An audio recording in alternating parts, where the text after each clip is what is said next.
నేను ఎందుకు చాలా తక్కువ సార్లు చనువు తీసుకుంటాను. వీడు అని ఎప్పుడన్నా చాలా తక్కువ సార్లు అన్నాను. వీడు నా తమ్ముడు లాంటి, వీడు నా తమ్ముడు. మా అన్నయ్య నాకు తండ్రి, మా వదిన నాకు తల్లి.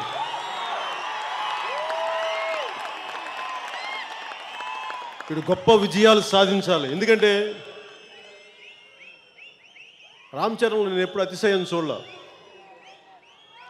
ఎప్పుడు ఎన్ని విజయాలు వచ్చినా, ఎన్ని అపజయాలు వచ్చినా కుంగిపోలా.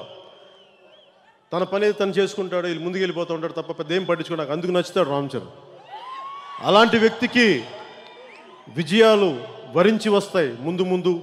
ఇది ఆరంభం మట్టుకని మనస్ఫూర్తిగా తెలియజేసుకుంటూ, ఏదైతే రామ్ చరణ్ ఏ ఉద్దేశం అయితే, ఏ నిరాడంబర అయితే తనకుందో దాన్ని అలాగే మనస్ఫూర్తిగా మనందరికంటే కూడా అత్యధికంగా తెలివిగల మేధస్సు, శక్తి ప్రేక్షకులకు ఉంది, జనాలకు ఉంది, అభిమానులకు ఉంది అనేది అనుక్షణం ప్రతి ఒక్కరు గుర్తుపెట్టుకోవాలి. సమూహానికి ఉన్న తెలివితేటలు కానీ, సమూహానికి ఉన్న శక్తి కానీ వ్యక్తిగా ఉండవు. అలాంటి ఇంత జన సమూహాన్ని ఆకట్టుకొని ముందుకు తీసుకెళ్లారంటే ఒక మంచి సినిమాని మీరు చెప్పారు. మీకు మనస్ఫూర్తిగా మీ ఒక్కరికి, ప్రతి ఒక్కరికి పేరు పేరున ప్రపంచం మొత్తం తెలుగు జాతి ఎక్కడున్నా ఈ సినిమాని ఆదరిస్తున్న ప్రతి ఒక్కరికి మనస్ఫూర్తిగా నా హృదయపూర్వక కృతజ్ఞతలు తెలియజేసుకుంటూ సెలవు తీసుకున్నాను. జై హింద్.